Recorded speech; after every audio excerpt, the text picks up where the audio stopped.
رضي الله تعالى عن النبي صلى الله عليه وسلم قال: إذا رأيت الله عز وجل يعطي العبد من الدنيا على معاصيه ما يحب فإنما هو استدراج. ثم تلا قوله عز وجل فلما نسوا ما ذكروا به فتحنا عليهم أبواب كل شيء حتى إذا فرحوا بما أوتوا أخذناهم بغتة فإذا هم مبلسون. حضرت خبیب بن عامر فرماتے ہیں رضی اللہ تعالیٰ عنہ، یعنی رسول صلی اللہ علیہ وسلم نے فرمایا جو تم اللہ تعالیٰ کو دیکھو کہ کسی شخص کو، کسی بندے کو اس کی نافرمانیوں کے باوجود دنیا خوب دے رہا ہے اور جو اس کی چاہت ہے اسے وہ مل رہا ہے، تو یہ خیال رکھو کہ یہ استدراج ہے۔ اور پھر اللہ تعالیٰ کا یہ ارشاد بھی ہے، اللہ کے نبی صلی اللہ علیہ وسلم نے ایک حقیقت اور ایک سچائی کی طرف توجہ دلائی اور ایک غلط فہمی کا ازالہ فرمایا۔ ایک سچائی، ایک حقیقت کی طرف توجہ دلائی کہ عام طور پہ بعض لوگ ایسے ہوتے ہیں کہ وہ ان کی زندگیاں اللہ کی نافرمانی پر ہوتی ہیں اور خوب نعمتوں میں، اللہ عطا کردہ نعمتوں میں اللہ کی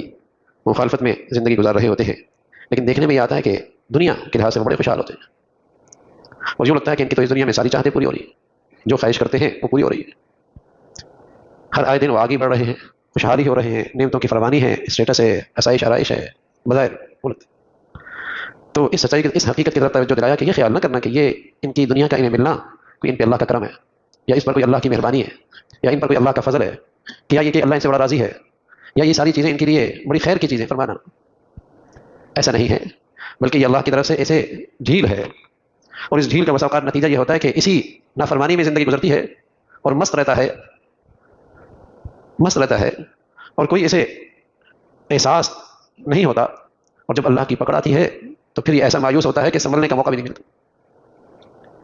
توبہ کی توفیق بھی نہیں ملتی، معافی بھی نہیں ہوتی۔ اس کے مقابلے میں دوسرا آدمی ہے جو آزمائشوں میں ہے، جو امتحانات سے گزر رہا ہے، لیکن ہے اللہ کا فرما بردار۔ فرما اس سچائی کو اپنے سامنے رکھنا اور حقیقت کو نہ بھولنا کہ ہر آزمائش میں ہونے والا وہ اللہ کی ناراضگی نہیں ہوتی، ہر آزمائش اور ہر امتحان اللہ کی ناراضگی کا ذریعہ نہیں ہے۔ یہ نہیں کہ وہ اللہ کی رحمت سے دور ہے،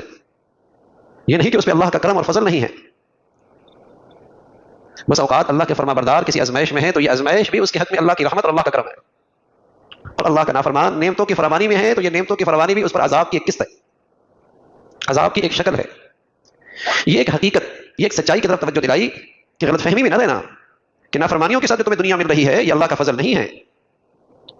یہ اللہ کی نافرمانی اور سرکشی میں جو زندگی گزار رہا اور پھر دنیا میں اس کی چاہتیں پوری ہو رہی، یہ کوئی اللہ کے راضی ہونے کی علامت نہیں۔ اور اسی طرح اس کے بالمقابل ایک شخص اللہ کا فرما بردار ہے، متقی ہے اور پرہیزگار ہے، لیکن اس پر آزمائشیں ہیں، امتحانات ہیں، بیماریاں بھی ہیں۔ خیال رکھنا یہ اللہ کی ناراضگی نہیں، ایسا نہیں کہ یہ اللہ کی رحمت سے گر گیا، یہ نہیں کہ اس پہ اللہ کا کرم اور فضل نہیں، اس کی یہ تکلیف، یہ آزمائش بھی اللہ کا کرم کی ایک شکل ہے۔ اس حقیقت کی طرف توجہ دلائی اور رسول اللہ صلی اللہ علیہ وسلم نے فرمایا کہ جب تم اللہ کریم کو یہ دیکھو کہ کسی بندے کو وہ نواز رہا ہے اور اس کی نافرمانیوں کے باوجود اس کی چاہتیں پوری کر رہا ہے، فرمایا یہ اللہ کا فضل نہیں، تو وہ استدراج، یہ تو ایک ڈھیل ہے۔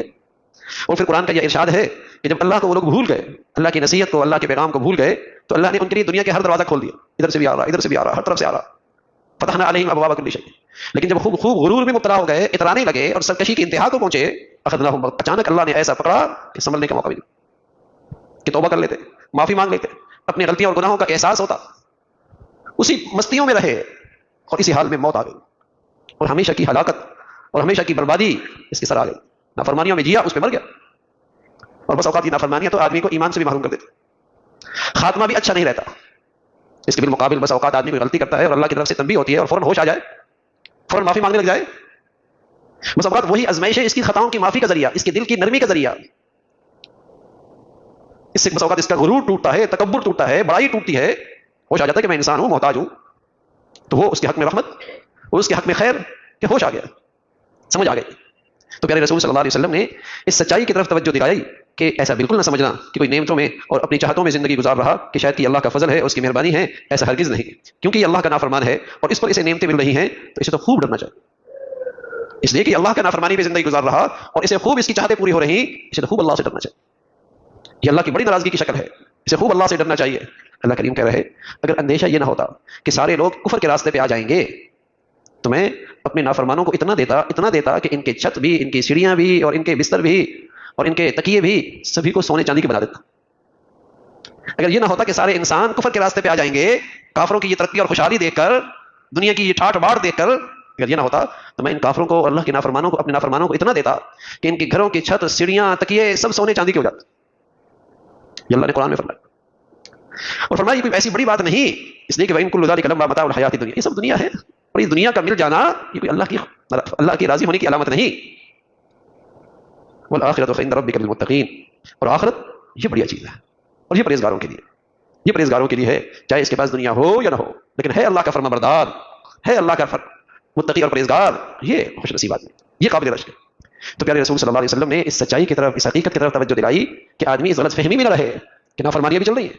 اور چاہتے بھی پوری ہو رہی ہیں، اور یہ سمجھ بیٹھے کہ شاید سب ٹھیک ہو رہا،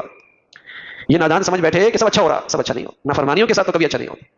اللہ کے حکم توڑ رہا ہے اپنے کمانے میں، اپنی آمدنی میں، اپنے معاملات میں، اپنی معاشرت میں، خوب اللہ کو ناراض کر رہا، اور پھر دنیا مل رہی، یہ کچھ اچھا نہیں، یہ کچھ اچھا نہیں ہے. اس سے تو اللہ سے اور زیادہ ڈرنے کی بات ہے کہ اس پر پکڑ بڑی سخت آئے. اللہ تعالیٰ ہر حال میں اپنی فرما برداری اور تقوی کی زندگی نصیب فرمائے. اللهم لك الحمد كله ولك الشكر كله. اللهم انا على ذكرك وشكرك وحسن عبادتك.